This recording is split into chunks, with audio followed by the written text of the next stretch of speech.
দেখতে দেখতে কেটে গেল আরো একটি বছর। 2023-এর এখন বিদায় বেলা। প্রতিবার ইংরেজি নতুন বছরকে বরণ করার সময় আমরা একটু অন্যরকম আবেগে ভাসি, যেখানে পাশ্চাত্য সংস্কৃতি আধিপত্য পায় বেশি। কিন্তু সবাই কি সেই হাই ভোল্টেজ উন্মাদনা পছন্দ করেন? হয়তো না। যারা পছন্দ করেন না তাদের জন্যই তো মন ভালো করা সাপ্তাহিক সংস্কৃতি হাট, যা প্রতি রবিবার দুপুর 1টা থেকে সন্ধে পর্যন্ত অনুষ্ঠিত হয়।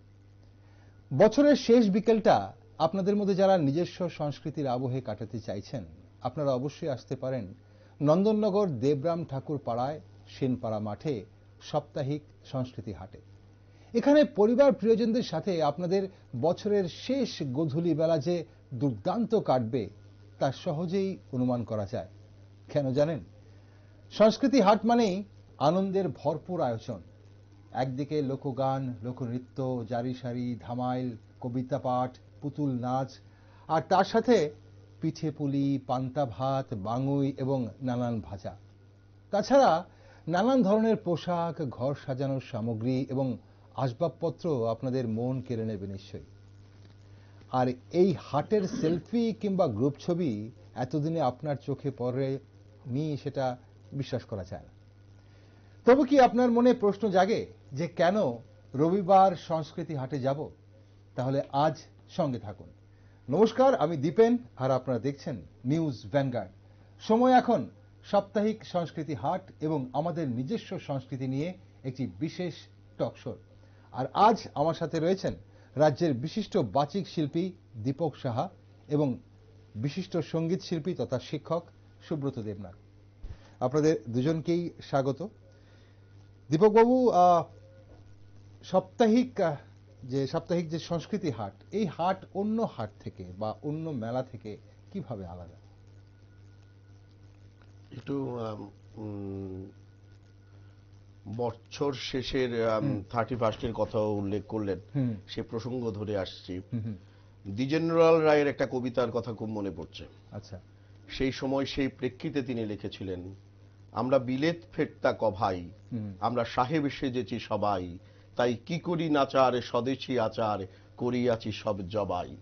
আমরা বাংলা গিয়াছি ভুলি, আমরা শিখেছি বিলিতি বুলি, আমরা চাকরকে ডাকি বেয়ারা আর মুটেদের ডাকি কুলি। রাম কালীপদ হরিচরণ নাম এসব শিকেলে ধরন, তাই নিজেদের সব ডে রে ও মিটার করিয়াছি নামকরণ। এই কবিতায় শেষে তিনি বলছেন, আমরা হ্যাড বুট আর প্যান্ট কোট পরে সেজেছি বিলিতি বাঁদর। এই যে প্রবণতা, এই প্রবণতা কিন্তু আপনি চারদিকে একটু চোখ যদি তাকান দেখতে পারবেন। আসলে তাকে কি মানাচ্ছে, সে আসলে কোত্থেকে এসেছে, এগুলির ঠিকানা নেই। আচ্ছা। ও শুধু ওই স্বামীজি তো এটাকে ভয়ঙ্কর বলেছেন।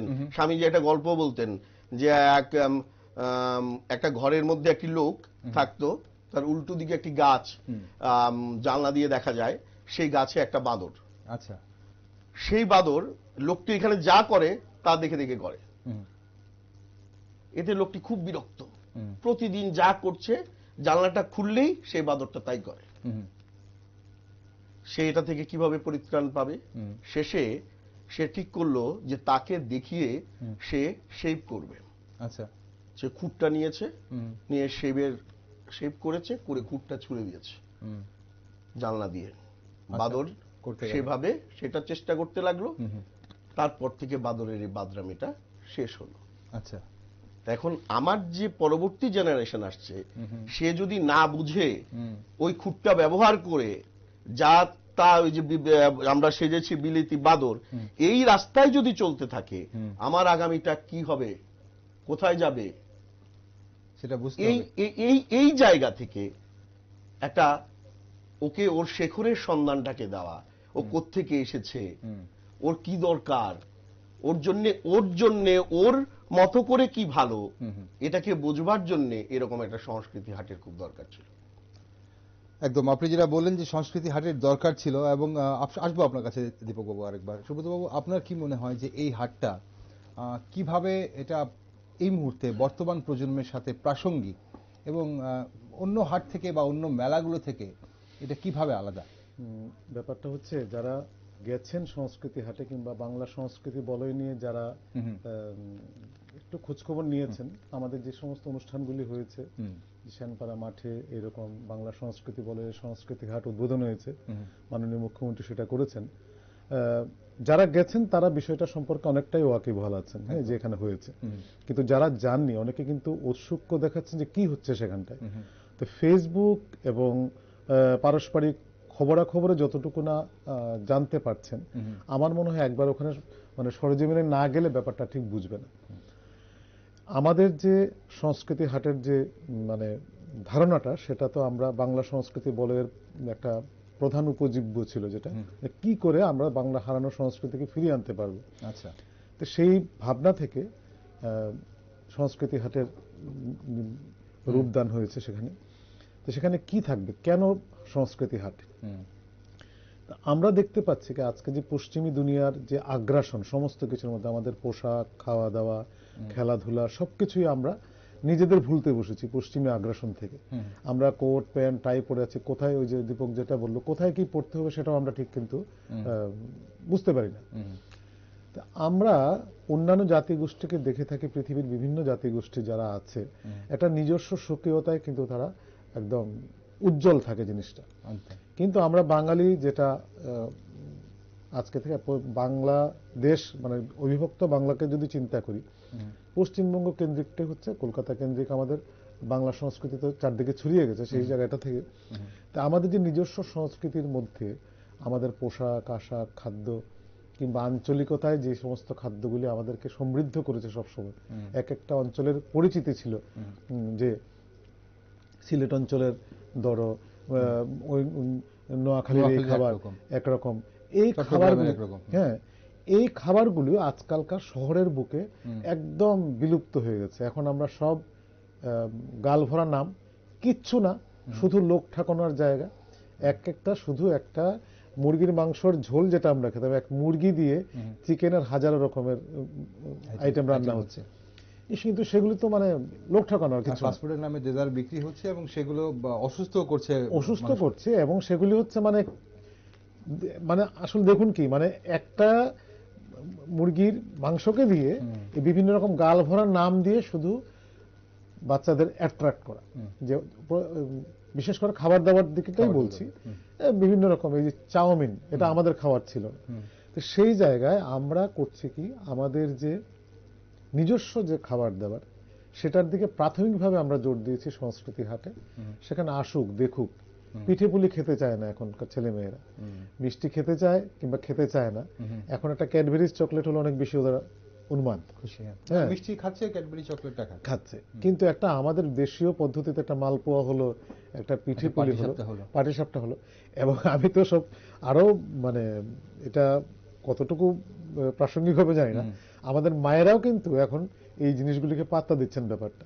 হ্যাঁ, আগের দিনে আমার মা কাকিমা ঠাকুমা যেরকম রাত ভোর জেগে পিঠে তৈরি করতেন সেটা আমরা দেখেছি, কিন্তু এখনকার জেনারেশনের মায়েরা কিন্তু এই ইঁদুর দৌড়ে বাচ্চাদের নিয়ে কখন টিউশনে যাবেন তার থেকে পরে এখানে আমি অ্যাড করতে চাইবো, কারণ এই যে আপনি বললেন সেটা আজকালকার দিনের মায়েরা পারছে না সেটা, কিন্তু যাদের খাবার ইচ্ছে আছে, যারা মানে রসিক যারা, ওনারা কিন্তু খাচ্ছেন, সেটাও বাইরে থেকে কিনে খাচ্ছে। আজকাল পিঠেও বাইরে পাওয়া যাচ্ছে, দোকানে দোকানে পাওয়া যাচ্ছে, সেখান থেকে কিনে খাচ্ছেন। কিন্তু আপনি যেটা বলছিলেন যে মায়েরা যখন সেই সারা রাত জুড়ে যখন সেই নারকেল থেকে শুরু করে, নারকেল কোড়ানো থেকে শুরু করে তারপর সেই নাড়ু থেকে পিঠে বা সবকিছু মিলিয়ে যখন করছেন, সেটা যে উন্মাদনা, পাশে বসে থাকা, যে কখন প্রথমটা হবে, সেই প্রথম কখনটা আমরা খাবো, আমরা ছিলাম টেস্টার, মানে আমাদের দিয়ে টেস্ট করার। মা বাবাদের উদ্দেশ্যে একটু বলি, না আমি তো বলছি মানে কনসেপশনটা কোথায় এসছে, আমরা সংস্কৃতি হাট উন্নয়ন মেলা থেকে আলাদা প্রশ্ন শেষ হয়ে গেল।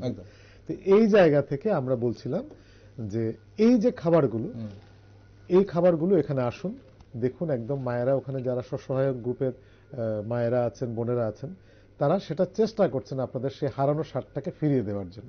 আচ্ছা, এইটা যদি আমরা সংস্কৃতি হাটে যাই, প্রাথমিকভাবে আমরা অন্য কিছু তো আছে, কিন্তু খাবারটা এখন মানে মাত্র তো উদ্বোধন হলো, 3-4 সপ্তাহ হয়েছে। বিশেষ করে এখন তো পিঠে পুলির সময়, শীতকালে সাধারণত পিঠে পুলি আমরা অভ্যস্ত ছিলাম ছোটবেলায়। এইগুলি নিয়ে সংস্কৃতি হাটে আমাদের প্রাথমিক পদক্ষেপ যে আসুন, একটা মানুষ এনজয় করুক খাবারটা। আরো আছে, একটা অন্যরকম, ঠিক আমরা আসবো, একের পর এক আসবো। কিছু বলছেন দীপক বাবু আপনি? ওই মা বাবাদের উদ্দেশ্যে, মা বাবাদের উদ্দেশ্যে, মানে বর্তমান প্রজন্মে নোট যা পাবি কাউকে দিবি না, ছুট ছুট ছুট ছুট ছুট ছুট। আর আমেরিকা, লন্ডন, অস্ট্রেলিয়ায় আমার ছেলে মেয়ে থাকবে, আর সবাইকে ফার্স্ট হতে হবে, আর এরকম একটা পরিবেশ বাড়িতে তৈরি করে দিয়েছে। আমি তৈরি করছি। আমার এখন বনে দিয়ে একটা ইংলিশ মিডিয়াম স্কুলে আমার ছেলে মেয়েকে পড়তে হবে, এবং ওইখানে কিভাবে কাঁটা চামচ দিয়ে সুন্দর করে খেতে হবে সেটা জানতে হবে। গেও ব্যাপারগুলো থেকে একটু সরে যা সরে যা সরে যা। আর এদিকে তারপরে 20 বছর পেরোলো, এমন অনেক খবর পাচ্ছি ফ্ল্যাটের মধ্যে মা বাবার মরা দেহ পচে আছে। আপনারা সাংবাদিকতার সঙ্গে যুক্ত, এরকম নিউজ এসছে, পচে আছে, খবর নেই। ছেলেটা দিনের পর দিন, সেটা তো আপনি অন্তিম পরিণতির কথা বললেন, তার আগেও যে চিত্রগুলো ধরা পড়ে, এই ছোট ছোট জায়গাগুলো, এখান থেকে একটু একটু রবীন্দ্রনাথকে একটু চিনিয়ে দেওয়া, একটু লালনকে চিনিয়ে দেওয়া, এই কাজগুলি যদি না করেন, এই রাজ্যের একজন কবি খুব সুন্দর করে বলছেন, যে কালচার থেকে দূরে ভাগতে চেষ্টা করে, সে যে কোনো দেশেরই হোক, আমার কালচার থেকে দূরে ভাগতে চেষ্টা করে, তার ক্যান্সার রোগ হয়। দেহের ক্যান্সার না, মনের ক্যান্সার। এই ক্যান্সার রোগ, এই মনের যদি রোগ হয়ে যায়, ভয়াবহ, ভয়াবহ নিজের জন্য, পরিবারের জন্য, তার পাড়ার জন্য, সমাজের জন্য, রাষ্ট্রের জন্য। আমরা দর্শক বন্ধুরা, আপনারা দেখছেন আমাদের আজকের এই বিশেষ পর্ব, যে সাপ্তাহিক যে সংস্কৃতি হাট, সেই হাট নিয়ে আসলে আমরা জানার চেষ্টা করছিলাম। দুজন অতিথি আমাদের সঙ্গে রয়েছেন আজ। দীপক বাবু রয়েছেন, দীপক সাহা, যিনি বিশিষ্ট বাচিক শিল্পী রাজ্যে, এবং রয়েছেন সুব্রত দেবনাথ, যিনি একজন শিক্ষক তথা সঙ্গীত শিল্পী। সংস্কৃতি হাট নিয়ে অনেকেই আপনারা শুনেছেন, যারা বিশেষ করে আগরতলা শহরে আছেন এবং গোটা রাজ্যের যারা সাংস্কৃতিক জগতের সঙ্গে যুক্ত, আপনারা অনেকেই শুনেছেন। আপনারা অনেকেই, আমি যেটা বলছিলাম শুরুতে, যে হয়তো সেলফি বা গ্রুপ ছবি দেখেছেন, সোশ্যাল মিডিয়ায় না হলে নিউজ মিডিয়ায় দেখেছেন। কিন্তু ব্যাপারটা হচ্ছে যে এখানে অন্য সবকিছু থেকে কিভাবে আলাদা একটা অন্যরকম পরিবেশ। আমি গেছি, আমি জানি একটা অন্যরকম পরিবেশ সেখানে বিরাজ করছে। আপনি যখন সেই নন্দননগর কালীবাড়ি থেকে সেই রাস্তাটার দিকে বাঁক নেবেন না, সেই বাঁক নেওয়ার সঙ্গে সঙ্গে দুধারে সেই যে ধানি জমি, সেই জমি থেকে শুরু করে সেই মাঠে, সেনপাড়ার মাঠে যাওয়ার আগে সেই যে দুদিকে যে পাখা, আমাদের যে গরমকালে যে পাখা ব্যবহার হতো আগে, যে ঠাকুমারা আমাদের ব্যবহার করতেন, আমরা ছোটবেলা ব্যবহার করেছি, হয়তো অনেকেই ব্যবহার করেছেন, কারেন্ট চলে গেলে আমরা এইগুলোই ব্যবহার করতাম। সেই পাখা, বড় বড় পাখা সাজানো, সেখান থেকে শুরু করে মাঠের মাঝখানে একটা নৌকা অবধি। এখন ইংরেজি বছরের শেষ বিকেলটা সুব্রতবাবু অনেকেই অনেক রকম ভাবে কাটান। বিশেষ করে এখন তরুণ প্রজন্ম খুব হই হুল্লোড়, বিশেষ করে এই যে ডিজে বক্স, প্রচুর জোরে সাউন্ড, এরকম উন্মাদনার মধ্যে কাটাতে পছন্দ করে। এখানে খারাপ কি আছে আমি সেই বিষয়টা এতে যাচ্ছি না। কোন একটা জায়গায় কি মনে হচ্ছে যে আমরা এইটা করে আমাদের নিজের সংস্কৃতিকে দূরে ঠেলে দিচ্ছি? একদম একদম। এই বিষয়টা আসলে এসছে, আমি বলবো 80-র দশকে। যখন এই আমরা ছোটবেলায়, মানে এই নিউ ইয়ার নিয়ে এমন কোনো মাতামাতি ছিল না। যখন ভারতীয় টেলিভিশন যখন আমাদের রাজ্যে এলো, হ্যাঁ, মানে DD1 যখন এলো, তখন সেখানে যে প্রোগ্রামগুলি হতো রাত, মানে ইয়ার এন্ডিং প্রোগ্রামগুলি দিয়ে তখন শুরু হতো। তখন তো চ্যানেল মাত্র একটাই, সেই চ্যানেল সবাই একদম উপচে পড়তো দর্শক, তো ছোট থেকে বড়। তখন থেকে আমাদের এটা মাথার মধ্যে ঢুকিয়ে দেওয়া হলো 31 ডিসেম্বর খুব হই হুল্লোড় করে কাটাতে হবে, 1 জানুয়ারি খুব হই হুল্লোড়। সারা পৃথিবীতে তো হচ্ছে, কিন্তু আমার যতটুকু মনে আছে, আমরা সেই 1982-81 এই সময়টা থেকেই এই টিভি থেকে দেখে দেখে আমরা কিন্তু এটা দেখতে শিখেছি। হ্যাপি বার্থডে বলে আমাদের কি ছিল, আমাদের জন্মদিন উপলক্ষে মা পায়েস করতেন, সন্ধ্যাবেলা বসবো, ধান দুব্বু দিয়ে আশীর্বাদ করা হবে, পাশের কাকু কাকিমারা আসবে, পেট পুড়ে খাওয়া হবে।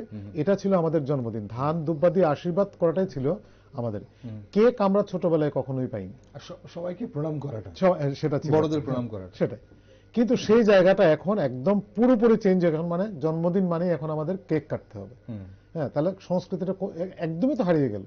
এখন কেক কাটাটা শুধু জন্মদিনে নয়, কেক কাটাটা যে কোনো একটা আনন্দ অনুষ্ঠান মানে হচ্ছে একটা কেক চলে আসবে, সেটা তাহলে এটা সেলিব্রেট করা হবে রাস্তার পাশে বাইকের উপর দাঁড়িয়ে হ্যাঁ কেক কাটা হবে।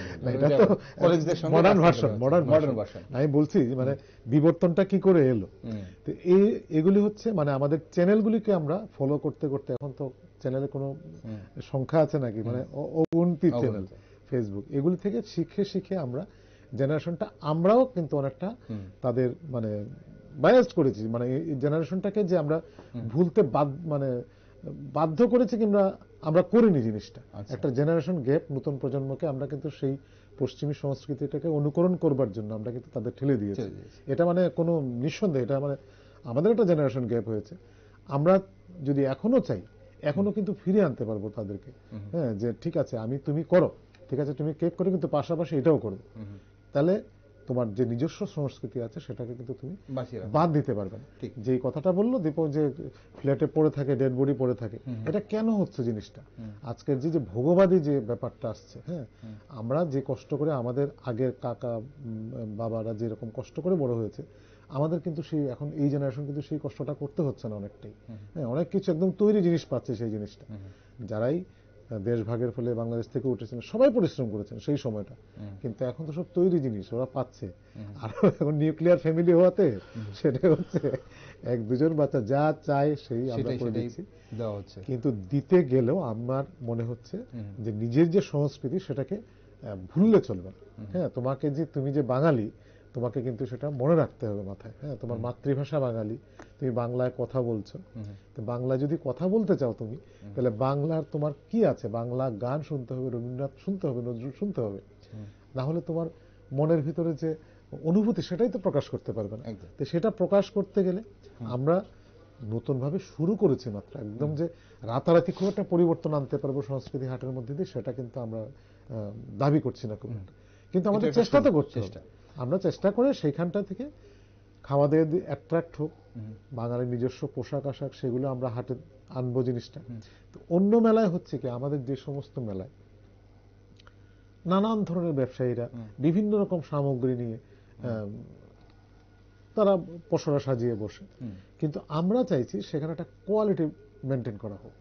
হ্যাঁ, সেখানে খাবার দাবার হোক, পোশাক হোক, যাই হবে সেটা একদম বাংলা সংস্কৃতির সঙ্গে একদম সাযুজ্য রেখে, যে ঠিক আছে একটা হাটে গেলাম, আমরা ধারণাটা পেয়েছি কি সোনাঝুরির হাট থেকে পেয়েছি, সোনাঝুরির হাট থেকে পৃথিবীর চারি প্রান্তে ছড়িয়ে পড়ছে যে শান্তিনিকেতনের যে কাঁথা স্টিচের শাড়ি, কাঁথা স্টিচের যে সমস্ত ব্যাপারগুলি আছে, কিংবা বাউলরা যে সমস্ত ব্যবহার করেন, সেগুলি নিয়ে আমরা বলতে পারি যে সোনাঝুরির হাট থেকে এই জিনিসটা কিনে এনেছি।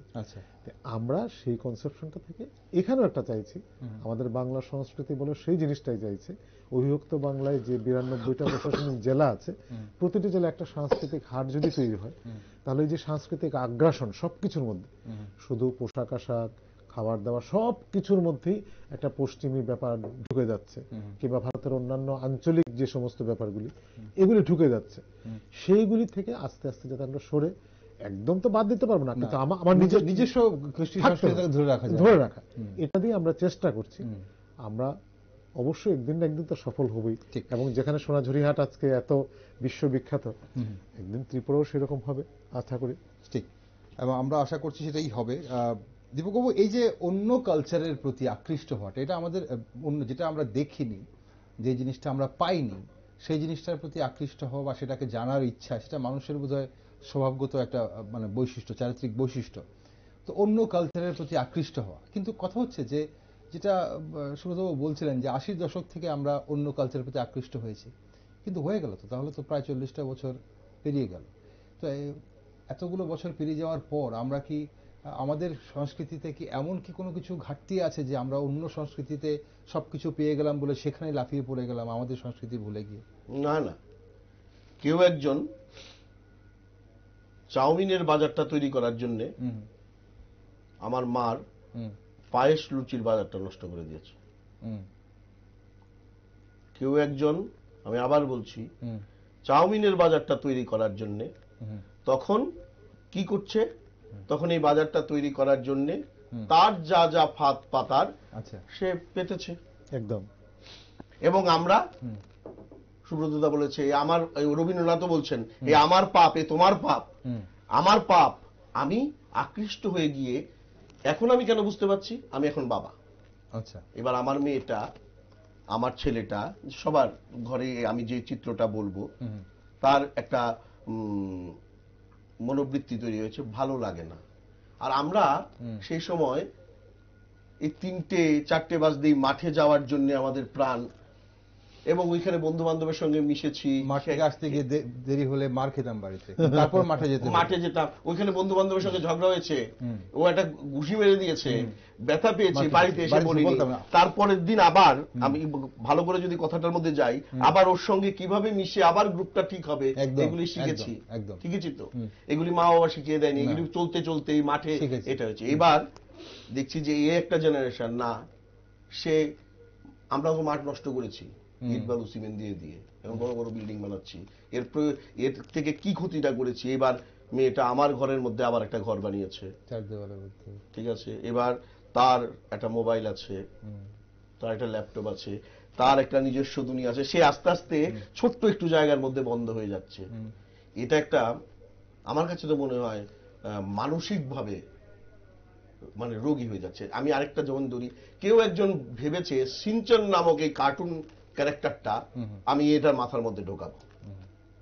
আপনারা যদি দেখে থাকেন যদি এইরকম কার্টুন কিছু, দেখবেন যে আসলে কি শেখাচ্ছে ওই কার্টুনটা দিয়ে। কিন্তু ওদের কাছে এত পয়সা ছিল, ওরা পেরেছে আমার ঘরে, আপনার ঘরে, সবার ঘরে সিনচন ঢুকিয়ে দাও। এবার ওর বাদরামি গুলো দেখছে। কেন, আমারও তো পঞ্চদত্তের গল্প ছিল, এই 31 আগামীকালকে যেই পাপেট শো হবে, এই দলটা অনেকগুলো এরকম শো করেছে। আমারও তো রামায়ণ মহাভারতের কাহিনী ছিল, আমারও তো স্বামীজির ছোটবেলা দেখানোর কথা ছিল, আমি তো সেই কাজটা করিনি। আমি সিনচন দেখেছি, ডোরেমন দেখেছি। ডোরেমন দেখে আমি ভেবেছি যে পরিশ্রম করতে হয় না, একটা গ্যাজেট আছে, গ্যাজেটটা থেকে চট করে বেরিয়ে আসে আমার চাহিদাগুলো। এইভাবে তার মনস্তত্ত্বের মধ্যে কেউ খেলা করেছে। মানে একটি ছোট্ট শিশুর যে ব্রেনে কিভাবে মানে দিনের পর দিন আঘাত করা হচ্ছে এইভাবে। আপনি যে প্রশ্নটা করেছেন এই জায়গায় আমরা ব্যর্থ হয়েছি, ওইটাকে তখনই আটকে দিতে পারিনি। এটা তো মানে পারিনি বলে থেমে থাকতে তো হবে না, একটা উদ্যোগ তো নিতে হবে। একটা সংস্কৃতির হাট এখানে করলে এটা হয়ে যাবে? এত বড় শক্তির বিরুদ্ধে হবে না, এটাই শ্যানপাড়ার মাঠ দিয়ে শুধু হবে না এটা, কিন্তু একটা উদ্যোগ তো নিতে হবে, ছোট্ট করে একটা কাজ তো করতে হবে। এই মাঠ আস্তে আস্তে আস্তে আস্তে ছড়িয়ে দিতে হবে। হয়তো বা বাংলা সংস্কৃতি বলো এর পক্ষে এই কাজটা একা সম্ভব হবে না, কিন্তু ধারণাটা তো দিয়ে দিচ্ছি। আসুন না সবাই নিজের ঘরটাকে বাঁচানোর জন্য, নিজের বাচ্চাটাকে বাঁচানোর জন্য হাতে হাত রাখুন না। একদম। সুব্রতবাবু, এই যে আমরা দেখি আজকাল ধরুন যে কোনো জায়গায় বিভিন্ন সামাজিক সংস্থায় বলুন, পুজোর সময় বা যে কোনো একটা বিশেষ দিনে অনেক অনুষ্ঠান, একটা মঞ্চ সাজানো থাকে, সেখানে অনেকগুলো অনুষ্ঠান হয়, এবং সেখানে আমরা দেখি রবি ঠাকুরের গানে নাচ করা হচ্ছে, নজরুলগীতিতে নাচ করা হচ্ছে, হয়। তারপরও এটারও তো একটা ব্যাপ্তি বেড়েছে। আজ থেকে আপনি যখন কথা বলছিলেন 80-র দশক বা 70-এর দশকে এতটা বোধহয় ছিল না, কিন্তু এগুলো আজকাল প্রচুর বেড়েছে। যে কোনো জায়গাতে, যে কোনো অনুষ্ঠানে কিন্তু কেউ এখানে নাচ করছে, ওখানে ছুটছে, কম্পিটিশন, এগুলো আমরা দেখছি আজকাল। কিন্তু তারপরও কি করে আমরা আমাদের সংস্কৃতি থেকে দূরে চলে যাচ্ছি? আমাকে একটু ক্ষমা করবেন, আমি ব্যক্তিগত একটা কথা বলছি। বলুন। আমি তো আমার মা কাকিদের দেখিনি রাস্তার মধ্যে কোনো একটা অনুষ্ঠানে থামস আপের বোতল নিয়ে হাঁটতে নাচতে, ডিজে বক্সের পেছনে। ক্ষমা করবেন আমাকে, মায়ের জাত, আমরা মাকে শক্তি রূপে পূজা করি।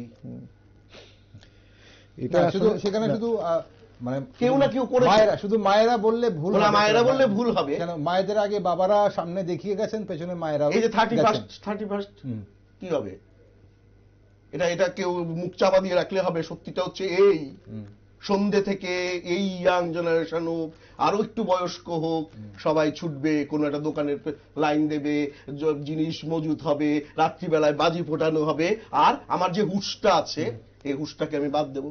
একদম। হ্যাঁ বলুন। যেটা বলছিলাম যে এই যে সংস্কৃতি হাটে ধরুন দুপুর 1টা থেকে শুরু হচ্ছে সন্ধ্যা অবধি, এই কনসেপ্টটা কেন? মানে বিভিন্ন জায়গায় মেলাতে আমরা দেখি যে বিকেল থেকে শুরু হয় বা 2টো থেকে শুরু হয়, রাত্রি 9টা অবধি চলছে। এই কনসেপ্টটা কি যে দুপুরবেলা 1টায় শুরু হবে, সন্ধ্যের আগে বন্ধ হয়ে যাবে? না, অ্যাকচুয়ালি সন্ধ্যের পরটাতে আসলে যাতায়াত আচ্ছা।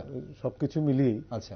সন্ধ্যের মধ্যে আমরা সেই জিনিসটা শেষ করলে দিনে দিনের ব্যাপারটা শেষ হয়ে গেল। সন্ধ্যের পর তো তাহলে একটা প্রশাসনিক একটা সাহায্য নিতে হবে, দিনের আলো থাকতে থাকতে ব্যাপারটা মিটে গেলে সবকিছু ঠিক আছে। হ্যাঁ ঠিক আছে, Okay. আনন্দ ফুর্তিটা আমাদের ন্যাচারাল আলোতেই যা হচ্ছে, হ্যাঁ, ন্যাচারাল লাইটের মধ্যে সবকিছু সেই হয়ে যাচ্ছে।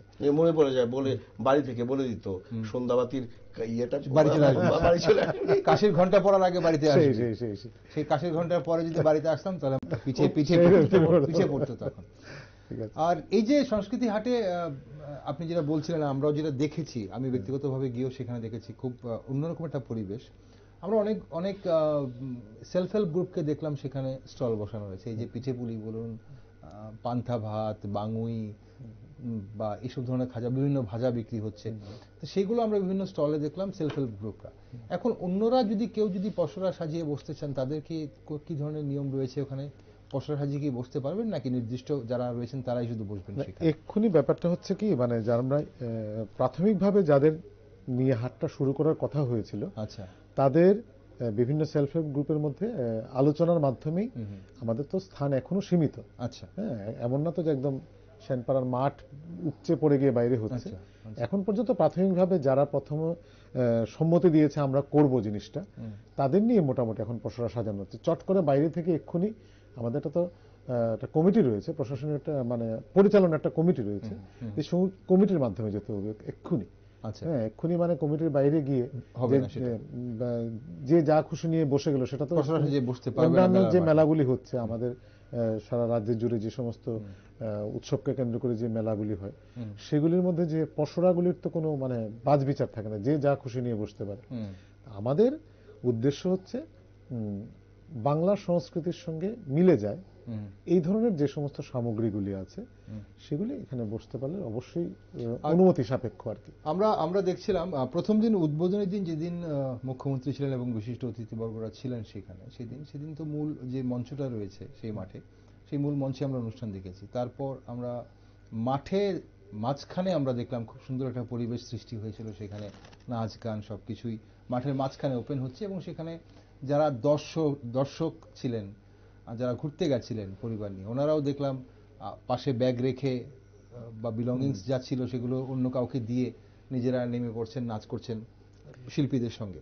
এই পরিবেশটা কি প্রত্যেক রবিবারই এরকমই হয়, নাকি একদম, মানে একদম। এটার কি মানে কারণটা কি? কারণটা হচ্ছে কি, আমরা সাধারণত অনুষ্ঠানগুলি কি দেখি যে একটা মঞ্চে অনুষ্ঠান হচ্ছে, আমরা দর্শকরা পেছন থেকে দাঁড়িয়ে আমরা, এটাই তো একটা দূরত্ব থাকে। দূরত্ব থাকে।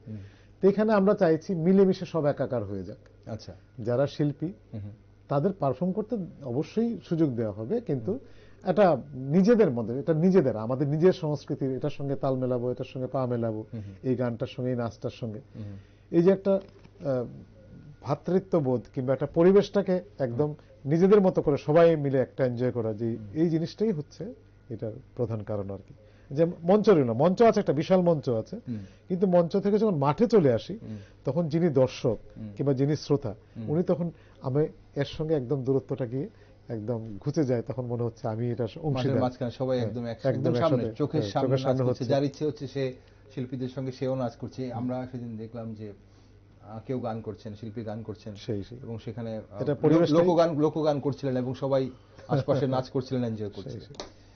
দীপকবাবু, আপনার কাছে আরেকবার আসি। এই যে আপনি বলছিলেন যে আমাদের আগামী প্রজন্মকে এইভাবে দূরে ঠেলে দেওয়া, আমাদের নিজস্ব সংস্কৃতি থেকে, কৃষ্টি সংস্কৃতি থেকে দূরে ঠেলে দেওয়ার জন্য আমরাও দায়ী, আমাদের পরের প্রজন্ম আমরাই দায়ী। আমরা পারলাম না আমাদের পরের প্রজন্মকে শেখাতে, ঠিক সেভাবে আমাদের ছোটবেলাগুলো যেরকম কেটেছে, তাদের ছোটবেলাটা সেরকম আমরা রাখতে পারলাম না। এখন কথা হচ্ছে যে কিভাবে সম্ভব ছিল এই যে আজকের যে প্রতিযোগিতার ইদুর্দ, সেই জায়গায় দাঁড়িয়ে শুধু আমি যদি সংস্কৃতি নিয়ে আমার সংস্কৃতিকে বাঁচাতে যাই আর ইদুর দৌড়ে পিছিয়ে যাই, তাহলে কি যাদের জন্য সংস্কৃতিটাকে আমি বাঁচিয়ে রাখবো, তারা কি আমাকে রাখবেন সেই জায়গায়, সেই মাথার উপর করে রাখবেন? মানে আমি বোঝাতে পেরেছি কি প্রশ্নটা? ধরুন আমি আমার সংস্কৃতি নিয়ে বেঁচে আছি, আজকেও আমরা যারা দেখছি, যারা শুধু সংস্কৃতি নিয়ে বেঁচে আছে, গান করছেন, কবিতা লিখছেন, অনেকেই আছেন, যারা হয়তো আর্থিকভাবে যিনি সচ্ছল না, ওই দিকটা ওই প্রতিযোগিতার ইঁদুর দৌড়ে যিনি ঝাঁপিয়ে পড়েননি, উনি কি সেই যোগ্য সম্মানটুকু আমাদের সমাজে পাচ্ছেন, যেটা যদি উনি প্রতিযোগিতার ইঁদুর দৌড়ে এগিয়ে গিয়ে 4 তলা 5 তলা এবং 2-4টে 4 চাকা যাদের বাড়ির সামনে দাঁড়ানো থাকে তারা যে জিনিসটা পান? না, আপনার কি মনে হচ্ছে যে গ্রামগঞ্জের একটা অখ্যাত স্কুল থেকে উঠে এসে কেউ সেই জায়গায় অ্যাচিভ করতে পারেনি? না, নিশ্চয়ই করেছে, নিশ্চয়ই না, করেছে। শুধু এই এই মেকি জিনিসগুলো কিন্তু শহরাঞ্চলে বেশি দেখা যায়। আমি যেই মানে সবগুলি বড় বড় ইংলিশ মিডিয়াম বনেদি স্কুল থেকেই সব বড় বড় অফিসাররা হচ্ছে, বড় বড় যারা জীবনে দাঁড়াচ্ছে তারা হচ্ছে এরকম না, এরকম ব্যাপারটা এরকম নয়। তাহলে ওখান থেকে কিভাবে হচ্ছে? কে দাবি? আমি তো উল্টো দেখছি। আচ্ছা, আমি তো দেখছি এখন যদি আমি ত্রিপুরা রাজ্যের বিভিন্ন বড় বড় চেয়ারগুলির দিকে তাকিয়ে থাকি, আমি তো দেখছি সব ওই স্কুলগুলো থেকে উঠে এসছে। হাতে কোনো 1-2 জন আপনি ইংলিশ মিডিয়াম, আপনি জিজ্ঞেস করুন না সবখানে গিয়ে ইংলিশ মিডিয়াম স্কুল এই দৌড়ের থেকে কে এসছে। আমরা বোর্ডের রেজাল্টগুলি দেখলে বুঝতে পারবেন। ওই মাস্টার মশাই আছেন, উনি বলতে পারবেন। দেখুন না, এটা তো একটা ওই রবীন্দ্রনাথ বলেন নকলের নকল, তার নকল, এরকম সাজতে হবে আমাকে, এর জন্য তো এরকম হচ্ছে এগুলি। মানে ওই যে আমরা কথ্য ভাষায় অনেক সময় বলবো এই হাইব্রিড বানিয়ে কি হবে। রাইট। দর্শক বন্ধুরা, আজ খুব একটু অন্য ভিন্ন ধরনের আলোচনা আপনারা শুনছেন আজ এখানে। আমি আরো একবার পরিচয় করিয়ে দেবো যারা মাঝপথে হয়তো আমাদের সঙ্গে জুড়েছেন। আজ দীপক সাহা রয়েছেন আমাদের সঙ্গে, বিশিষ্ট বাচিক শিল্পী। দীপকবাবু, মাঝখানে আপনার কণ্ঠে আরো কিছু শুনবো আমরা, বলে রাখলাম আমি। বিশিষ্ট বাচিক শিল্পী দীপক সাহা রয়েছেন এবং রয়েছেন শিক্ষক তথা সঙ্গীত শিল্পী সুব্রত দেবনাথ। আমরা কথা বলছিলাম আমাদের নিজস্ব সংস্কৃতি নিয়ে, যে সংস্কৃতিকে আমরা নিজেরাই পায়ে ঠেলে হয়তো দূরে সরিয়ে দিচ্ছি অন্য সংস্কৃতিতে আকৃষ্ট হয়ে।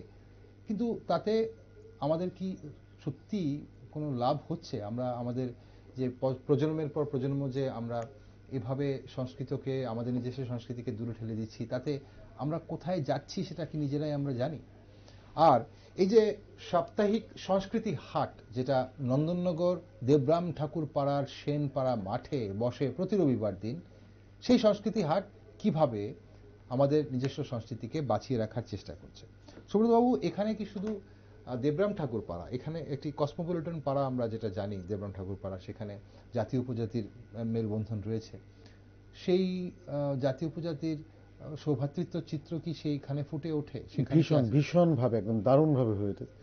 আচ্ছা, আমরা যেটা বাংলা সংস্কৃতি বলে নিয়ে আমরা কাজটা শুরু করেছি, আমরা কিন্তু বাংলা সংস্কৃতি থাকলেও আমরা কিন্তু আমাদের আশেপাশে যে সমস্ত যাদের নিয়ে আমরা একসঙ্গে বসবাস করছি, জাত পাত বলুন কিংবা বিভিন্ন বর্ণগোষ্ঠী বলুন, সবকিছু মিলেমিশে কিন্তু আমরা সেই জিনিসটা করতে পারি। অবশ্যই বাংলা সংস্কৃতি প্রাধান্য থাকবে, কিন্তু আমরা কিন্তু আমাদের ভাইদের বাদ দিয়ে কিন্তু আমরা বাঁচতে পারবো না। আচ্ছা, কাজেই সেখানে কিন্তু আমরা যারা আমাদের চিরায়ত ত্রিপুরা রাজ্যের ঐতিহ্য কি একদম সেই রাজন্য আমল কিংবা তারও আগে থেকেই আমরা কিন্তু সবাই মিলেমিশে এক হয়ে বসবাস করছি এখানে। এখানে জাতি ধর্ম বর্ণ নির্বিশেষে আমাদের একটা সৌভ্রাতৃত্বের বাতাবরণ সবসময়ই ছিল। বিভিন্ন রাজনৈতিক কিংবা অন্যান্য কারণে মাঝখানে একটা বিঘ্ন ঘটেছিল, কিন্তু এখনো কিন্তু আমরা ভাই ভাই ভাই হয়ে আমরা বেঁচে আছি। কাজে এখানে যে শুধু বাঙালি বলছি, শুধু বাঙালির পিঠিপুলি আছে তা নয়, কিন্তু এখানে আমাদের জনজাতিদের যে ঐতিহ্য, হ্যাঁ, বাঙ্গুই আছে কিংবা অন্যান্য পোশাক আশাক। আমি তো দেখেছি মানে আমাদের যে পোশাকের স্টলগুলি, আমাদের বাঙালি স্টল থেকে আমাদের উপজাতিদের যে সমস্ত পোশাক আশাক, তাদের চাহিদাগুলি সবচেয়ে বেশি হচ্ছে। হ্যাঁ, এই স্টলে তাহলে তো এটাই তো আমাদের মানে অ্যাচিভমেন্ট বলতে পারি। হ্যাঁ, যে মানে ত্রিপুরায় আসুক, ত্রিপুরা একটা পর্যটন হাব হচ্ছে, চারদিকে একটা পর্যটনকে নিয়ে একটা রাজ্য সরকার বিভিন্ন রকমের স্বপ্ন পরিকল্পনা স্বপ্ন দেখছেন। তো সেই স্বপ্নের একটা অংশীদার যদি বাংলা সংস্কৃতি বলে সংস্কৃতি হাট হতে পারে, যে বাইরে থেকে যখন পর্যটকরা আসবে ঘুরে আসি, সেখানে গিয়ে আমি মন মতো জিনিস পাবো, এটাই তো আমাদের সবচেয়ে বড় পাওনা হবে। এটাই আমরা আস্তে আস্তে, কিন্তু যেটা বলছি মানে চট করে রাতারাতি একদম কালকে আমরা করে নিতে পারবো কাজটা, এইরকম একটা চেতনার শুরু তো হলো। সেটাই আর কি। এবং শুরু হলো অনেক মানুষ, 3টে রবিবার পেরিয়ে গেছে, আগামীকাল 4র্থ রবিবার। 3টে রবিবারে আমরা অনেক মানুষ দেখেছি সেখানে, সেই একদম। তাহলে যাদের, এবং সবচেয়ে মজার বিষয়, বহিরাজ্যের লোকরা কিন্তু এসছেন একদম খবর নিয়ে, তারপরে কিন্তু এসছেন, এখানে এসছেন, হয়তো কাজে এসছেন বা ঘুরতে এসছেন ত্রিপুরা রাজ্যে, এবং এসে তারপর যখন এটা খবর পেয়েছেন ওখানে অবধি গেছেন ঠিক ঠিক দেখার জন্য। আমরা তো বসে অনেক কিছু বলছি দীপক বাবু, যে এটা হয় না, ওটা হয়, আজকাল এটা হয়, থামস আপের বোতল থেকে শুরু করে সিনচেন অবধি আপনি বলছেন। কি করা যেতে পারে, আমরা কিভাবে ফিরিয়ে আনতে পারি? একদম আমি যে ওষুধটা বলবো, আমি একদম না, সবার জন্য বলতে হবে, সেটা শুধু পরিবারকে বলতে হবে, আপনার সমাজকে বলতে হবে, গোটা সমাজের পরে যারা সমাজকে যারা পরিচালনা করছে। আমি 100% গ্যারান্টি দিয়ে একটা ওষুধের কথা বলছি। বলুন। আপনি আপনার ঘরে আপনার যে সন্তানটি, তার সঙ্গে রবীন্দ্রনাথের পরিচয় করিয়ে দিন, তার সঙ্গে কাজী নজরুল ইসলামের পরিচয় করিয়ে দিন, সে লালনকে চিনুক, সে স্বামীজিকে পড়ুক। আমি 100% গ্যারান্টি দিয়ে বলছি, এ মহা ওষুধ। যে পা একবার রবীন্দ্রনাথের গানের তালে তালে নেচেছে, সেই পা সমাজের কোনো খারাপ কাজের দিকে এগিয়ে যাবে না। আমি 100% গ্যারান্টি দিচ্ছি। যে কণ্ঠে একবার নজরুলের কবিতা আবৃত্তি হয়েছে, সেই কণ্ঠে কোনো বাজে কথা আসবে না।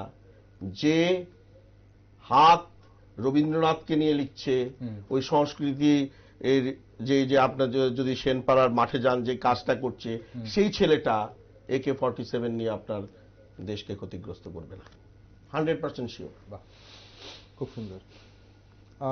সুব্রতবাবু, এই যে আমরা তো সবকিছুই ভালো দেখছি, উপর থেকে যখন দেখছি, সংস্কৃতি হাটে যখন যাচ্ছি, আপনি বিভিন্ন স্টলগুলো বলুন, মাঠের পরিবেশ বলুন, মাঠ সাজানো বলুন, সাজসজ্জা, সব একটা সেখানে একটা গ্রাম্য পরিবেশ। আমি যেটা বলছিলাম যে পাখা থেকে শুরু করে নৌকা, হাড়ি, উনুনে হাড়ি চাপানো রয়েছে। কোনো বাধা আপনারা পেরিয়ে এসছেন কি? কোনো অন্তরায় কি কিছু ছিল? অন্তরায় তো মানে একটা জিনিস শুরু করতে গেলে অন্তরায়গুলো হচ্ছে মানে এই যে লোকজনদের বোঝানো জিনিসটা, হ্যাঁ, যে তোমরা এখানে এলে তোমরা কি কি করতে পারবে। যেখানকার ওখানকার যে এসএসজি গ্রুপগুলি ছিল, স্বসহায়ক দলগুলি, তারা প্রথমত সন্দেহান হয়েছিল যে আমরা এখানে যে জিনিসটা শুরু করব, আমাদের কতটুকু বাণিজ্যিক সাফল্য আসতে পারবে, সেটা তো সবাই চায়। হ্যাঁ, তো সেই জিনিসটা ওদের বোঝানো হয়েছে, বাধা ওই সমস্ত ব্যাপারে। আর এমনিতে তো প্রশাসনিক স্তরে আমাদের রাজ্য সরকার কিংবা ওখানকার এলাকার জনপ্রিয় বিধায়ক আছেন মাননীয় রতন চক্রবর্তী মহোদয়, উনি যথেষ্ট সহযোগিতা করেছেন। ওনার প্রশাসনিক স্তরে সমস্ত যে দপ্তরগুলি আছে, সেই দপ্তরগুলির সঙ্গে মানে সিরিজ অফ মিটিংস হয়েছে সেটা শুরু করবার জন্য আর কি। সেগুলি হয়ে এগুলি তো আস্তে আস্তে কেটে তারপরে একটা স্বপ্ন সফল হবার দিকে আমরা এগিয়ে যাচ্ছি। সেটা হচ্ছে কালকের যে ব্যাপারটা, কালকের হচ্ছে 31 ডিসেম্বর। এই সংস্কৃতিটার মানে 31 ডিসেম্বরের যে হুল্লোড় ব্যাপারটা, এটাকে কিন্তু আমরা এখন চট করে আমরা কিন্তু বাদ দিতে পারবো না জিনিসটা। কেন কালকে যেতে বলছি সবাইকে, ওই যেটা বলেছিলাম 80-র দশক থেকে শুরু হয়েছে আমাদের বিশ্বব্যাপী, কিন্তু এই যে ইংরেজি ক্যালেন্ডারটা, এটা কিন্তু চালু আছে। হ্যাঁ, কাজে আমরা যতই বাঙালি হই, যতই অন্যান্য ভাষাভাষী হই না কেন, আমরা এই ক্যালেন্ডারটাকে মেনে নিয়ে, আমাদের বাংলা ক্যালেন্ডার আলাদা আছে, আমরা নববর্ষ করি, কিন্তু এই ক্যালেন্ডারটা হচ্ছে একদম মানে এটা বিশ্বব্যাপী স্বীকৃত। এটাকে মান্যতা দিতে, এটা মান্যতা দিয়ে একটা বর্ষ বিদায় হচ্ছে। এই বছর কি হলো না হলো, বর্ষ শেষে যেটাই হয়েছে, এখন সেটা আমাদের যে চাহিদা, যেটা বলছি আমরা চাহিদাই বলবো, সেটার পূরণ করতে গিয়ে আমরা যাতে পশ্চিমী সংস্কৃতিটাকে অনুকরণ না করে আমাদের নিজস্ব ভাবনায় যদি আমরা সেটা পালন করতে চাই, উদযাপন করতে, তাহলে ক্ষতি কি জিনিসটা একবার করে দেখি না। হ্যাঁ, যেটা আমরা ছোটবেলায় পৌষ সংক্রান্তিতে বড়িঘর করতাম, বড়িঘরে ভেতরে রান্না হতো, আমরা আজও হয়, গ্রামগঞ্জে আজও হচ্ছে, সেটা শহরে নাই। সেটা আমরা যদি সেনপাড়ার মাঠে গিয়ে সেই সংস্কৃতিটার একটুখানি ছোঁয়া পেয়ে কালকে আমরা দেখি না একবার করে কি দাঁড়ায়। হ্যাঁ, যে রাত্রেবেলা হুল্লুর, সে কেক কাটা থেকে শুরু করে এইসব হুল্লুর না করে, এই হুল্লুরটা এখানকার জন্য জমা রাখি না, একবার দেখি না করে জিনিসটা, যে আমরা ফিরে আসতে পারি কিনা। হ্যাঁ, যেখানে আমাদের বাউল গানের সঙ্গে সঙ্গে আমরা নাচি, আমরা ডিজে না বাজিয়ে আমাদের যে ভাটিয়ালি গান আছে, বাউল গান আছে, জারি সারি আছে, সেগুলোর সঙ্গে আমরা নেচে দেখি না ভালো লাগে কিনা। এই জন্য আলটিমেটলি আমরা যখন কোনো কিছুতে, আপনি ডিজে বলুন বা বিভিন্ন মিউজিক সিস্টেম বাজিয়ে যখন আমরা বাজি পোড়ানো হয়, হুল্লোড় হয়, আলটিমেটলি আমরা করি কি? আমরা আনন্দই তো পাই, করি তো, সেটা দেখে আনন্দ পাই, নেচে আনন্দ পাই, চিৎকার করে আনন্দ পাই, এবং সেই একই জিনিসটা কিন্তু আমরা সেখানেও পাচ্ছি। আমার সংস্কৃতিতেও কিন্তু সেই একই জিনিস রয়েছে। আপনি বলছিলেন যে গান লোকগান হচ্ছে বা সেখানে কিছু কিছু ভালো ভালো ব্যান্ড আছে, যেই গানগুলো ওরা নির্বাচন করে এই জেনারেশনের জন্য এনেছে। ধরুন আমি একটা ব্যান্ডের নাম বললাম দোহার, কালিকা প্রসাদ যে গানগুলো নিয়ে এসছে সেই গানগুলো কিন্তু আমাদের শেখরের গান। এটার রূপটা খানিকটা একটু পরিবর্তন করে এগুলি জনপ্রিয়তা হয়নি, যুগের চাহিদা মিটিয়ে। হ্যাঁ, হয়েছে তো। গিটার হাতে ধরে এখন রবীন্দ্রনাথের গান গাওয়া হচ্ছে তো, সময়ের সঙ্গে তো চলতে। কিন্তু একদম এটাকে বাদ দিয়ে শুধুমাত্র এমন শব্দ কিছু বোঝা যায় না, শুধু বিটটা দরকার, বিট দরকার, ডিজে বিট দরকার। সেটা দুর্গাপূজার ভাসান হোক কিংবা কালী পূজার জন্য বাড়িতে কালী পুজো হচ্ছে সেই মা কালীকে নিয়ে আসা হোক, সবখানে শুধু বিটটাই বাজবে। আর আপনি যেটা বলছিলেন, আচ্ছা আমি কিন্তু মানে একদম ক্যামেরাতে একদম খুব মানে অন ক্যামেরা দায়িত্ব নিয়েই বলছি। আমরা সংস্কৃতি বলের প্রোগ্রাম করতে গিয়ে ধর্মনগর মহকুমায় উনি ওখানকার বিধায়ক আছেন শ্রদ্ধেয় বিশ্ববন্ধু সেন মহোদয়, এবার ডিজের বিরুদ্ধে কিন্তু উনি একদম জেহাদ ঘোষণা করেছেন। আচ্ছা, পুজোর সময় এটা কিন্তু একদম চোখে দেখা। আমি বিভিন্ন অনুষ্ঠানে যখন 2-3টে অনুষ্ঠানে গেছি, একদম জোর করে এটা কিন্তু উনি বন্ধ করতে একদম বদ্ধপরিকর, যে আমি ডিজে সংস্কৃতিটাকে বন্ধ করব, এবং সেটা হয়েছে, ধর্মনগরে হয়েছে সেটা। এটা একদম আপনাদের জানি রাখি, আমরা কিন্তু বিশেষ করে এবার দুর্গাপূজার আগে আমরা সিরিজ অনুষ্ঠান করেছি, টক শো করেছি, এবং এখানে আমরা কিছু বনেদিয়ানা কিছু সামাজিক সংস্থা বা ক্লাব যাদেরকে আমরা বলি, তারাও কিন্তু আমাদের সঙ্গে সহমত পোষণ করেছেন এবং তারাও কথা দিয়েছিলেন পুজোর ভাসানে তাদের ক্লাবের তরফ থেকে যে প্রসেশনগুলো বের হবে সেটা মানে একসঙ্গে হোক বা আলাদা করে হোক, সেখানে ডিজে বক্স বাজবে না, এবং আমরা দেখেছি সেগুলো বাজেনি। এই যে শুরুটা তো হচ্ছে, এই তো তাহলে উদ্যোগটা তো এতে তো মানে লাভ হচ্ছে না কারো। হ্যাঁ, মানে এক একটা ডিজে বক্স মানে কি একদম পুরো হার্টটাকে অসুস্থকে দুর্বল করে দেওয়া। এবং যে মিছিলটা যায় দশমীঘাট এরিয়া দিয়ে যারা বাড়িঘর আছে, আমার তো মনে হয় সেই সময় তারা অন্তত 1 মাসের জন্য ছুটি নিয়ে এখন বাড়িঘর ছেড়ে অন্য কোথাও গিয়ে থাকেন, এরকম থাকতেই হবে। যাদের হার্টের সমস্যা রয়েছে, বয়স্ক মানুষ, সদ্যজাত বাচ্চা যাদের বাড়িতে রয়েছে, তাদের দূরে থাকতেই হবে। এবং আমাকে যদি কিছুই বোঝা যাচ্ছে না, কথাগুলি কিছুই বোঝা যাচ্ছে না, শুধু বিট বোঝা যাচ্ছে, এত বিকট আওয়াজ দিয়ে। কেন আমাদের ভাষণের মধ্যে আমাদের বাংলা গান নেই? করতেই পারি, বাংলা গান দিয়েই তো কত কিছু নাচ মানে উড়িয়ে দেওয়া যায় একদম। আর ঢাকের সঙ্গে আগে নাচ হতো না? ঢাকের সঙ্গে নাচ, ঢাকের থেকে বেশি তাল কিসে আছে? ঢাকের তালে মানে অটোমেটিক শরীরে পা কাঁপবে, সেটা তো অটোমেটিক ব্যাপার ছিল। কিন্তু সেই জায়গায় পৌঁছতে হবে তো, সেই সংস্কৃতিটাকে আমাকে এখন যদি ঢাক যদি আমাকে বিরক্ত এনে দেয়, দুর্গাপূজার সময় ঢাক আমাকে বিরক্ত করছে, অথচ আমি যে ভাষাটা বুঝি না এমন কোন ভাষার ডিজে বক্স বাজছে, ঢিপ ঢিপ ঢিপ আওয়াজ হচ্ছে, তাতে আমি আনন্দ পাচ্ছি, তাহলে আমার আর সেখানে 31st অনুষ্ঠানের প্রায় শেষ পর্বে চলে এসেছি।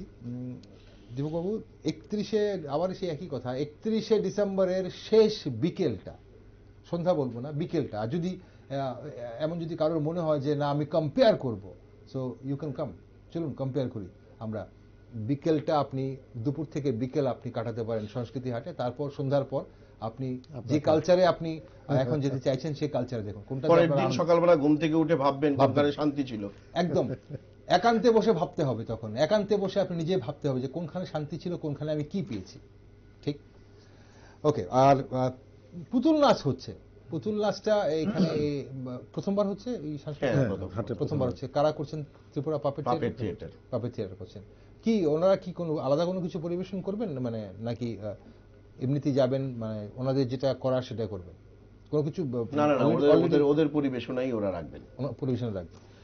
আমরা এখানে যারা পরিবেশন দেখছি, সুব্রতবাবু আপনাকেও বলছি, এই যে যেমন পসরা আপনি বললেন যে কমিটির মাধ্যমে যেতে হবে, যারা বিভিন্ন পরিবেশন করছেন, যারা গান করছেন, নাচ করছেন, এটা কি আগে থেকে ঠিক করা থাকে? বিভিন্ন অনুষ্ঠানে যেরকম থাকে মোটামুটি প্রথম দিকটা আমরা ঠিক করে দিচ্ছি, মানে না হলে তো কে যাবে না যাবে এটা তো একটু এমনিতে ধরুন কারা যারা কেউ ঘুরতে গেল, উনি ভালো গান করতে পারেন বা এখন নাচ করার ওনার এরকম হয়েছে তো।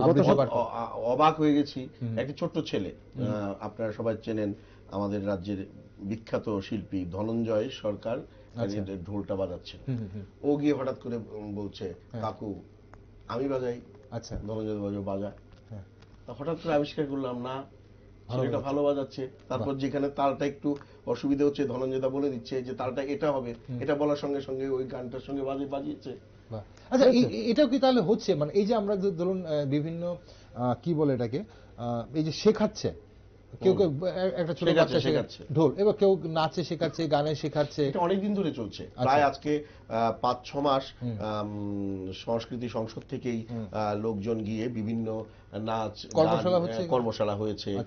ট্রেনিং পেয়ে ওরা যখন যেদিন উদ্বোধন হলো সেদিন যে ওদের পারফরমেন্স, আপনি অবাক হয়ে যাবেন। ওদের পারফরমেন্স উদ্বোধনের দিন বিয়ের গান, 5-6জন মহিলা আমার মাদের বয়সী, আচ্ছা, কি অসাধারণ পরিবেশনা। আচ্ছা, বাহ। এই যে তুলে আনা, সেই কাজটাও তো সংস্কৃতি সংসদ করছে, সংস্কৃতি বলে করছে জিনিসটা। এই যে গ্রামের যে সমস্ত মেয়েরা নাচ করেছে, ওরা জীবনে কোনোদিন প্রথাগত শিক্ষা পায়নি, নাচের শিক্ষা পায়নি, হ্যাঁ, এখানে এসে তারপর ওরা করছে।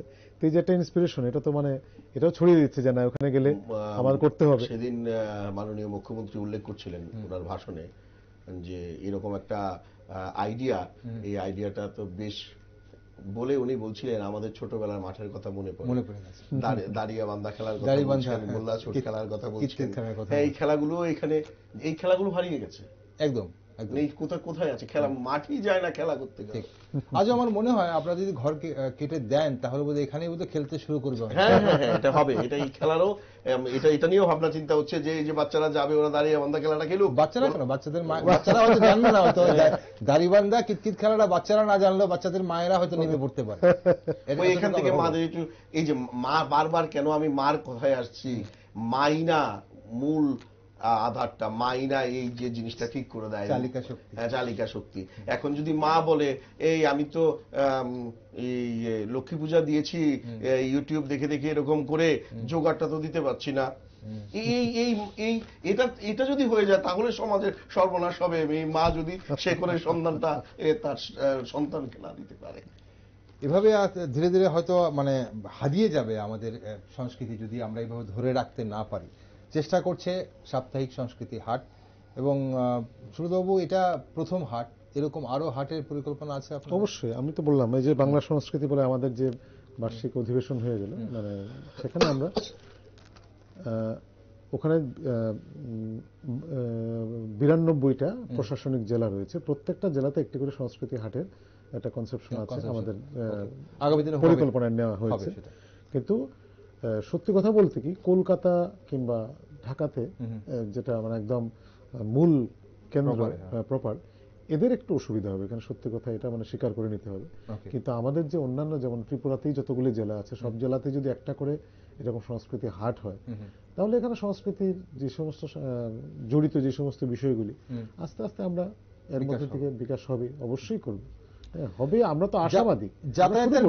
যাতায়াতের ব্যাপারটা এখানে প্রথম দিন থেকে যারা যাচ্ছেন অনেকেই নিজস্ব পরিবহন নিয়ে যাচ্ছিলেন, তারপর অটো সার্ভিসের একটা কথা উঠে এসেছে। অটো সার্ভিস আছে তো এখন, জিবি থেকে এটা চালু হয়েছে। আচ্ছা, যারাই যাবেন জিবি বাজার থেকে একদম সরাসরি সেনপাড়া পর্যন্ত একদম অটো সার্ভিস, এটা আমাদের যাওয়ার সময় গেলেন, ফেরার পথে ওরাও থাকে, এটা মানে আমাদের খুব একটা বড় পাওনা আর কি। মানে ওখানকার যে সমস্ত অটো চালক ভাইয়েরা আছেন তাদের সঙ্গে নানাভাবে বৈঠক টৈঠক করে এটা ঠিক হয়েছে, ওনারা একদম যাচ্ছেন। ঠিক, দর্শক বন্ধুরা, আপনাদের যারা এই মুহূর্তে আমাদের সঙ্গে জুড়েছেন আছেন এখনো, যারা এই যে সাপ্তাহিক সংস্কৃতি হাটের কথা আপনারা অন্যখানেও শুনেছেন, হয়তো আজও শুনছেন, অনুষ্ঠানই চলছে আমাদের এই বিষয় নিয়ে। কারণ আগামীকাল বছরের শেষ দিনটা রবিবার, বছরের শেষ দিন রবিবার একটু অন্যভাবে কাটাবো। সোমবার সকালে কিন্তু অফিস যেতে হবে, কিন্তু তার জন্য দুপুর থেকে সন্ধ্যা অবধি পরিবার প্রিয়জনদের নিয়ে চলুন সাপ্তাহিক সংস্কৃতি হাটে। কিভাবে যাবেন? জিবি বাজার থেকে সোজা একদম নন্দননগর ডন বস্কো স্কুল পেরিয়ে, এফসিআই গোডাউন পেরিয়ে, নন্দননগর বাজার পেরিয়ে, পালপাড়া পেরিয়ে, নন্দননগর কালীবাড়ি, যেটা ঠান্ডা কালীবাড়ি অনেকেই বলেন, সেই কালীবাড়ি থেকে বাঁদিকে বাঁক নেবেন, সেখানে সাজানো রয়েছে, লেখা উপরে সাইনবোর্ডও রয়েছে সাপ্তাহিক সংস্কৃতি হাটের। সেখান থেকে দেবরাম ঠাকুর পাড়া থেকে অল্প কিছুটা গেলেই আপনারা সেখানে পেয়ে যাবেন। যদি আপনি নিজস্ব ভেহিকেল নিয়ে যান, 2 হুইলার বা 4 হুইলার নিয়ে যান, সেখানে সেনপাড়া মাঠে সেই হাটটা বসে দুপুর 1টা থেকে সন্ধ্যা অবধি। আর যদি আপনি এমনিতে প্রাইভেট ভেহিকেল না থাকে, আপনি যদি পাবলিক ভেহিকেল দিয়ে যেতে চান, তাহলে জিবি বাজার থেকে অটো সার্ভিস রয়েছে। জিবি বাজারে সেখানে কিন্তু আপনি নন্দননগরের অটো, এবং সেখানে দেখবেন সাইনবোর্ড রয়েছে, ফ্লেক্স রয়েছে, অটো সার্ভিস রয়েছে, সাপ্তাহিক সংস্কৃতি ঘাট পর্যন্ত আপনাকে নিয়ে যাবে, এবং আসার সময়ও কিন্তু আপনারা সেই অটোগুলোই পাবেন, ওনারা আবার আপনাদের জিবি অবধি নিয়ে আসবে। তো আপনি ত্রিপুরা রাজ্যের যে কোনো প্রান্ত থেকে আসুন না কেন, তাতে যাতায়াতে আপনাদের কোনো রকম সমস্যা হবে না। বছরটা শেষ, দীপকবাবু, শেষ বার্তা, এতক্ষণ অনেক কিছু যেটাই বলছিলেন সবগুলোই বার্তা আমরা আজকে দেওয়ার চেষ্টা করছিলাম যে আমাদের সংস্কৃতিকে যেন আমরা না ভুলি। তবে যেহেতু 31 আগামীকাল, আজ 30-এ, 31 তো আর আপনাদের সঙ্গে দেখা হচ্ছে না দর্শক বন্ধুদের, কি মেসেজ দেবেন সবাইকে? শেকড়টা যত্ন নিতে হবে। শেকড়টার যত্ন যদি না নেই, শেকড়ে যদি কোনো অসুখ হয় তাহলে গাছটা মরে যাবে। তার জন্যে আমরা শেকড়ের কাছাকাছি, শেকড়টা মজবুত হলে গাছটা মজবুত থাকবে। আমি যা বলেছি আমি একদম বার্গারের বিপক্ষে বলে দিয়েছি এরকম না। আমি বলছি বাংলার হাত ধরে, আমার সংস্কৃতির হাত ধরে আমি সারা বিশ্বের কাছে যাব। ধন্যবাদ। সুব্রতবাবু? প্রায় একই রকম কথা, যেটা মানে আমাদের খাবার, পোশাক, এগুলি তো মানে যুগ উপযোগী আমাদের তো চেঞ্জ করতেই হচ্ছে।